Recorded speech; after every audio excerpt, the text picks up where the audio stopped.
Le e-gaming a commencé en 2015 quand j'ai commencé à faire un premier tournoi à Bruxelles qui s'appelait le Géo. Et à ce moment-là, comme j'ai dit, j'avais fait un bon petit résultat pour un premier tournoi avec de très gros joueurs à l'époque. Et donc je me suis dit pourquoi pas me lancer dedans. Et ensuite, en 2018, les clubs de foot ont commencé à se lancer dans l'e-sport et à ce moment-là, j'ai rejoint Moucron. C'est une bonne expérience, surtout après la première année de ePro League avec un titre en fin de saison. Donc c'était vraiment une bonne expérience, je les remercie pour ça. Depuis tout petit, j'étais fan du Standard de Liège. Et ensuite, le Standard a pu m'apporter d'autres opportunités sur la scène internationale que Moucron ne pouvait pas m'apporter. Donc, point de vue visibilité et même invitation pour certains tournois, les les organisations préfèrent inviter un gros club en Belgique plutôt qu'un club qui joue le maintien. Depuis quelques années maintenant, je suis e-Davies, donc je fais partie de la sélection belge e-sport. On affronte plusieurs pays, que ce soit en amical ou en compétition.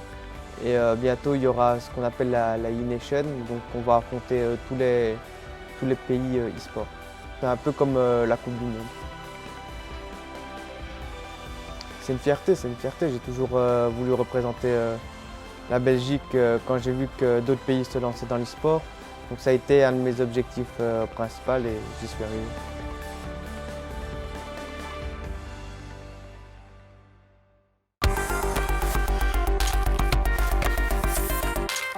Changement de programme pour ce troisième match du premier match day de cette Proximus Pro League. On le rappelle, en comparaison, match day 18 pour la Pro League de manière générale. Petit changement de programme, on va enchaîner par non pas Saint-Tron contre le Berscott, ça arrivera un petit peu plus tard dans votre programme, mais par Anderlecht contre Ostende. Et on est encore une fois dans la même physionomie, mon cher Xavier. Un joueur qu'on connaît très très bien, un joueur qu'on connaît pas du tout.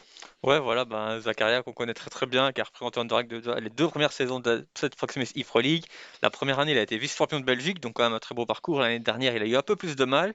Et en face, du côté d'Ostende, un joueur qu'on connaît un petit peu moins bien, qui a fait les qualifications au stand pour la partie amateur la saison dernière.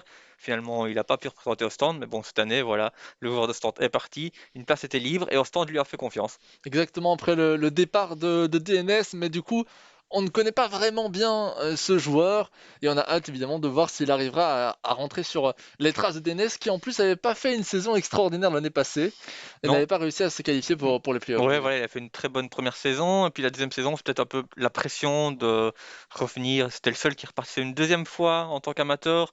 Et c'est vrai qu'il n'avait pas forcément fait une bonne saison. Il le disait lui-même, hein, qu'il jouait bien, mais qu'il avait un peu trop de stress, qu'il n'arrivait pas à marquer. Donc voilà. Oui, avec son jeu en possession, on avait eu tendance à dire de temps en temps que voilà, DNS avait eu quelques soucis aussi de réalisme et parfois de réussite.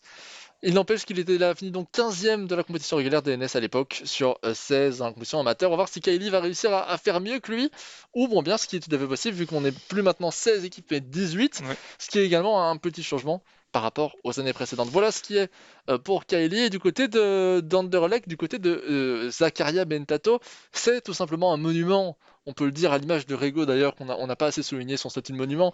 Ils sont là depuis des années sur la scène sportive belge, particulièrement francophone, mais Zach est des deux côtés. Vraiment, il participait également énormément du côté néerlandophone.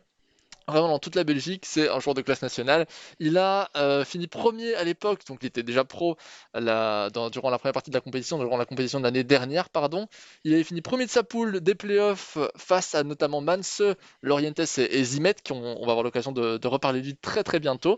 Premier avec 7 points, mais malheureusement, il a ensuite échoué en quart de finale, pas de demi pour lui, mais il aura sûrement à cœur de prendre sa revanche. Oui, voilà, tout à fait. Et puis il avait échoué contre le futur champion de Belgique. Donc non plus, Oui, voilà. au final, c'est un petit lot de consolation, tout à fait. Allez, Anderlecht Ostend, un petit point sur les formations, Xavier? Bah, apparemment, en formation équilibrée, donc la formation dans laquelle ils vont commencer le match, ils jouent tous les deux avec 5 défenseurs. Donc peut-être un peu de sécurité quand même des deux côtés. Tout à fait intéressant. On part sur une composition de base qui serait avec 5 défenseurs du côté de Kylie, mais on décide de proposer un plan de jeu défensif dans lequel on passe à 4 défenseurs avec 2 MDC et les milieux latéraux qui sont un petit peu en retrait. Ouais, 4-4-1, donc c'est vraiment encore peut-être. C'est peut-être un peu plus défensif même, c'est un peu dur à dire, hein, parce que même si t'as pas 5 défenseurs, t'as quand même un bloc fort bas, beaucoup de joueurs resserrés vers le bas, donc c'est peut-être aussi très très défensif. Par contre, une petite anecdote, c'est que Zach, il joue avec 5 défenseurs, et lors de la première édition de la Proximus ePro League, justement, lors des playoffs, il avait également joué avec 5 défenseurs, et il a surpris pas mal de monde avec cette compo. Donc peut-être qu'il veut refaire pareil cette année. Tout à fait. J'ai vu un petit mouvement de la part de Zach, vous savez, ce lever de ballon qu'il est en train de faire et qu'il a fait de manière consécutive. C'est lié à un problème qu'on a eu l'occasion d'observer récemment au C'est une niveau mécanique qui a l'air de bien fonctionner, on va dire ça C'est comme ça. ça, au niveau d'un bug. On va éviter de vous en faire l'apogée. Non, pardon, l'apologie, je crois que ça se dit. En tout cas, on va éviter de trop vous en parler parce que ça pollue déjà bien assez le fil FIFA. Lancement de ce match Anderlecht au stand et c'est Zakaria au ballon avec To Lawrence sur l'aile gauche. Donc on est bien sur une défense à 5 des deux côtés. Ce qui dit défense à 5 dit seulement 5 joueurs en attaque également. C'est vrai. Bonne. Attention, minute pour Aitel Hadj. On a bien vu ce double passement de jambes pour Sambi Lokonga. Nmecha, Sambi Lokonga de nouveau. On va rechercher To. On serve bien ce ballon aux abords du rectangle et heureusement qu'on a un premier joli tacle debout proposé par le KV au stand qui se relance avec Ndika Matam. Première fois qu'on cite ce nom.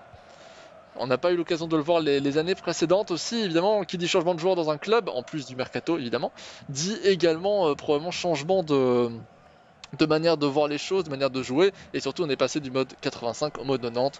Ouais, ça change beaucoup, parce que c'est vrai qu'Ostend en mode 85, c'était pas forcément l'équipe la plus avantagée non plus. Hein. Non, tout à fait. On rappelle qu'auparavant, les étoiles de mauvais pied changeaient également en fonction du joueur.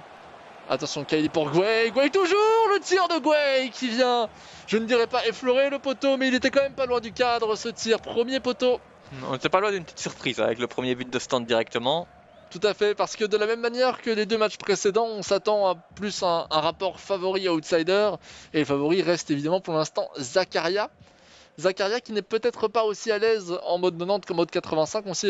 J'ai cru comprendre qu'il avait eu quelques difficultés au début avec le mode 90, mais qu'il s'est beaucoup entraîné dessus pour réussir à le gérer. On va voir si l'entraînement va porter ses fruits avec ce tir bien taclé par la défense d'Ostende. Et Ndika Matam, dont je citais son nom au début de le match, semble très sollicité sur son aile gauche. Ouais, pour le moment, on a vu des occasions quand même des deux côtés, donc c'est un match assez ouvert quand même si les deux équipes jouent avec 5 défenseurs, donc on aurait pu penser à un match un peu plus fermé, mais on a quand même des occasions après seulement un quart d'heure de jeu. Tout à fait. Ndika Matam, toujours, on conserve ce ballon sur l'aile gauche. Peut-être tenter un débordement, pas trop de possibilités. On vient rechercher Darpino, Van den Rich. Van den Rich toujours, Van den Rich qui avance de plus en plus. Yul Sager, pas grand chose à part pour Guay. Le tir de Guay, tir croisé, le gardien qui était placé pour le premier poteau. Premier but du KV au stand face à Anderlecht. On revoit cette passe, l'espace était incroyablement grand. Peut-être une petite erreur défensive de la part de Zach. Ouais, on a l'impression que les défenseurs se sont un peu écartés, il y avait plein d'espace, il était tout seul, et puis après, face au gardien, il peut pas rater, et il l'a mis au fond. C'est ça, ça a paru même beaucoup trop facile, j'ai l'impression. On a vraiment littéralement été tout droit, alors que d'habitude, voilà, dans les matchs précédents, on a vu qu'il y avait beaucoup de jeux au niveau de la ligne des 30 mètres. Ici, il a avancé, il a fait une passe vers l'avant et il a tiré. Ouais, peut-être que Zach a voulu anticiper un autre mouvement, et il a été surpris par un jeu si simple. Tout à fait. Nmecha, peut-être pour la vengeance immédiate d'Imperator, pour citer son pseudo évidemment également. Lucasen qui va récupérer sans trop de soucis ce ballon vers Murillo. Vendu. On va rechercher Murillo sur l'aile droite. Ça joue bien en combinaison pour l'instant. Mais le problème, il est là. La défense, elle paraît un petit peu impassable. On a du mal à trouver des espaces dans cette deuxième partie de première mi-temps pour l'instant. Van den Driesch qui va pas pouvoir prendre ce ballon. Et c'est donc le but. Et c'est To qui vient aller marquer ce but si je me trompe pas. Van den Driesch qui se trouve un petit peu sur sa défense. Et après, il ne suffit plus que d'avancer cette célébration. Là, je suis subjectif. Je l'adore. Très bien réalisé de la part d'Anderlecht, à peu près la même idée. Hein. On a un joueur qui semble tout seul et une défense un peu aux abois. Bon, voilà, il reste le match est relancé. Et au final, voilà, il n'a pas été longtemps mené au score. Non, c'est clair, je vous avais parlé d'une vengeance immédiate. Elle n'a pas été immédiate, mais elle a été quand même très très rapide. Darpido. Attends, on va chercher Hendry au niveau de la défense centrale, le pressing qui est quand même étonnamment plutôt haut et ça se répercute sur une reprise. Récupération de la part de Mendes pour aller chercher Aitel Hadj. Et non, malheureusement sans succès. Sans trop de succès, un peu dommage. On va quand même récupérer une sortie en touche. Aitel Hadj de nouveau, double passement de jambes très très utilisé. D'ailleurs ces passements de jambes, qu'est-ce que ça apporte vraiment à notre jeu les En fait, passements en de jambes sortie de passement de jambe, tu as toujours un petit boost, une petite accélération de ton joueur. Et le fait d'avoir cette accélération, ça permet souvent de prendre l'avantage sur son adversaire. Tu fais un pas plus vite que l'adversaire, puis tu es devant l'adversaire, et après le champ est ouvert pour frapper, pour faire ta passe ou autre. Donc tu as vraiment plus de liberté de mouvement après. Yul Sager qui va chercher Ndika Matam. Belle prise de vitesse. On revient en arrière et on est bien intercepté par Zach qui commence à prendre du galon. Commence très clairement à imposer un petit peu plus sa défense et on a l'impression que le match est en train d'un petit peu tourner par rapport à la première mi-temps. Ouais, c'est vrai qu'au début on avait vu Zach très entreprenant, puis directement il s'est pris un but, il a su réagir, et je pense que maintenant voilà, il gère un petit peu le match, il n'est pas forcément très pressé, parce que ça va aussi, il n'est pas mené non plus. Et puis après, de l'autre côté, du côté de Stand, c'est peut-être simplement un peu la pression, il se met peut-être un petit peu une petite pression, le fait de rencontrer Zach aussi. Oui, bien sûr. T'as l'honneur de représenter ton club, et puis directement tu tombes contre Zach, c'est pas forcément le match le plus simple pour commencer ta compétition. Très clairement. Et là justement on parlait de Zach avec cette jolie feinte, la croqueta, la passe en retrait, le tir. C'est très bien réalisé. C'est à montrer presque dans les écoles. La croqueta, plus personne. On fait une passe en retrait pour feinter le tir premier poteau. Le défenseur qui était parti d'ailleurs dans cette optique-là, ou alors pour une profondeur. Et on a tout l'espace pour croiser 2-1 pour Anderlecht. Ouais, et la croqueta, un geste qu'on voit de plus en plus revenir sur FIFA 21. Sur FIFA 20, on l'avait un peu perdu, mais sur FIFA 21, il devient de nouveau très efficace. Guay, Yulsager, Sakala. Fait bien tourner encore une fois. Et cette profondeur, elle est déjà un petit peu plus complexe. Elle est même très bien réalisée dans les tout petits espaces que laissait la défense de Zach. Et là, malheureusement, c'est la troisième fois depuis le début de la compétition où on voit un centre un peu partir en volée. Ouais, il faut que Zach fasse quand même attention, parce qu'on a vu quand même que même si Ostend est peut-être un petit cran en dessous, il peut quand même rester dangereux et il peut surprendre Zach tout de même. Tout à fait. Lorenz pour To. Les passements de jambes, pardon, la prise de vitesse. Une 2 pour Aitel Hadj. On va chercher une Mecha et on avait 3 défenseurs d'Ostend qui étaient bien placés pour récupérer ce ballon. Fin de la première mi-temps, 2-1 pour Anderlecht, 2-1 pour Zakaria Mentado face à Kaili, face à Ostend. Au vu des stats, ça paraît quand même relativement mérité. On aurait même peut-être vu voir un peu moins de buts, mais c'est les occasions qui ont été particulièrement franches. Ouais, voilà, un petit peu plus d'occasions du côté d'Anderlecht. Le match était quand même assez équilibré, mais on a vraiment vu peut-être Anderlecht un petit peu supérieur, pas beaucoup, mais un petit peu, et c'est suffisant pour mener 2-1 à la mi-temps quand même. Tout à fait, tout à fait, tout à fait. Le match qui devrait recommencer d'ici peu. Petite vérification, c'est la première fois que l'on voit cette petite mécanique que peu de gens connaissent sur FIFA, la logique d'aller dans les notes des joueurs. Ce n'est pas pour aller voir les notes, vous savez. Non, c'est justement pour voir quel dispositif joue ton adversaire. Si, par exemple, il a commencé en 5-3-2, et puis il est passé en 4-4-2, si tu veux adapter ton jeu, il faut savoir le dispositif de ton adversaire, et par là, tu sais le voir directement. Parce que par exemple, certains jeux peuvent promouvoir un jeu plus axial, d'autres plus latéraux. Et donc on a envie de le savoir pour changer notre composition et notre manière de jouer en fonction. Murillo pour Sambi Lokonga.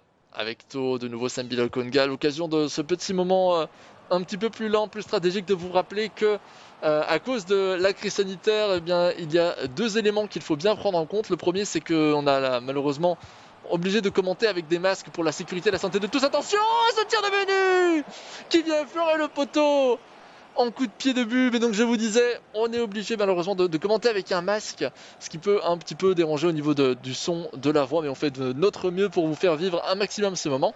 Et si de temps en temps, c'est heureusement pas le cas ici, mais je vous le dis de manière générale, vous voyez des petites latences, ce n'est pas lié à nous, c'est le fait que chaque joueur joue depuis chez lui, encore une fois, depuis leur stade, pardon, sauf cas exceptionnel.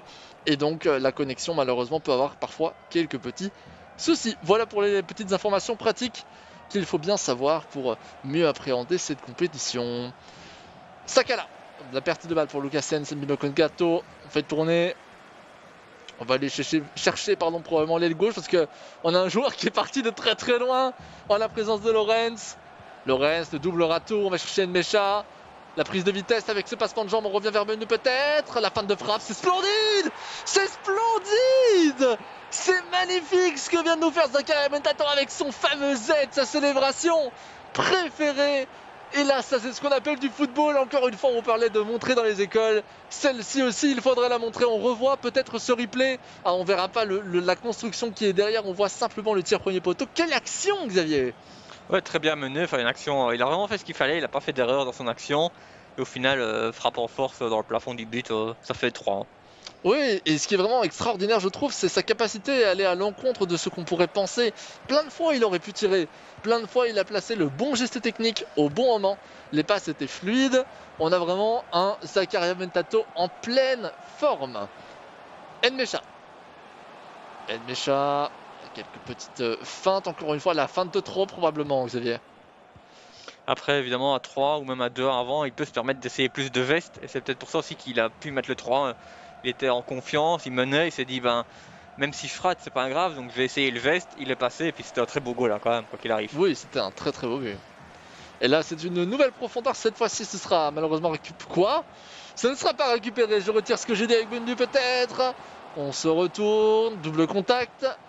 Et on va aller chercher tranquillement Sambi Lokonga qui lève le ballon. Peut-être pour la reprise de volée proposée par Anderlecht. Sans succès, malheureusement. Ça relance Sakala pour Van Dendrich. Encore une occasion quand même qui était assez intéressante du côté Anderlechtois. Sakala. Bon, Uruguay, bien récupéré normalement par Kana sans trop de soucis. La profondeur qui n'est pas spécialement le point fort, j'ai l'impression d'ailleurs, des deux joueurs. On a rarement vu des grosses occasions sous profondeur dans ce match. Ouais, c'est vrai. De ce côté-là, je peux te rejoindre. Sambi Lokonga. La transversale, quasi transversale pour Lorenz. Double contact. On va rechercher Sambi Lokonga maintenant. Avec Ait El Hadj. Sambi Lokonga de nouveau. Nmecha. Nmecha passe son jeu, personne devant lui. Il n'y a strictement personne pour l'arrêter dans sa course. On a un contrôle des MDC, MC, mais j'ai l'impression qu'on oublie.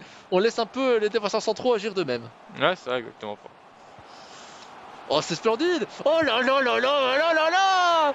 Mais à ce stade, c'est de la tiki-taka! Qu'est-ce que c'est bien réalisé de la part de Zach, encore une fois, qui domine largement cette confrontation, on peut le dire maintenant. Encore une action sublime, cette talonnade qui vient ouvrir l'espace pour le buteur. 4-1.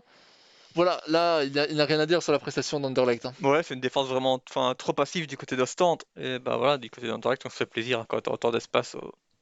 Je pense que c'est un joueur qui sera sûrement meilleur contre contre des adversaires qui sont plus agressifs que Zach. Par exemple, je vois très mal Kelly être dangereux pour un Rego, mais un joueur qui va être beaucoup plus offensif et qui va jouer trop rapidement pourrait se laisser avoir par sa gestion des trajectoires de passe. Je sais pas, j'ai peut-être quand même un doute. J'ai l'impression que. Après, c'est peut-être le stress du premier match. Mais j'ai l'impression, au vu des matchs qu'on a déjà vus pour le moment, Kylie qui était peut-être un petit cran en dessous. Après, il a peut-être pas l'habitude du mode 90 non plus. Mais dans sa gestion, dans ses mouvements, par exemple, tu l'as vu, Kylie, est-ce que depuis le début du match, personnellement, je n'ai pas de souvenir, est-ce qu'il a sorti un seul passement de centre?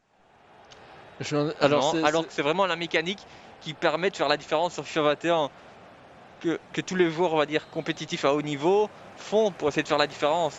Oui, mais après, est-ce que sous prétexte que les autres le font, on doit se dire, moi j'ai envie de l'incorporer dans mon jeu, même si ça ne correspond pas à ma physionomie de match? Si, c'est que ça fait tellement la différence, tu peux pas t'en priver, toi. Oui, ok. Si t'es capable de le faire, tu peux pas t'en priver. C'est une manière aussi de voir les choses. Je comprendrais d'ailleurs ceux qui pourraient aller à l'encontre en se disant voilà, c'est en ayant ce genre d'idées qu'on finit par avoir un jeu qui peut être un peu à l'encontre de la notion de football en insistant sur ce genre de problème. C'est un débat évidemment qui nous dépasse de loin. Sami Lokonga, on pense que là, je pense que tu seras d'accord avec moi, ça me paraît être très bien parti, voire même quasi définitif, une victoire pour Zach Mentato. Ça oui.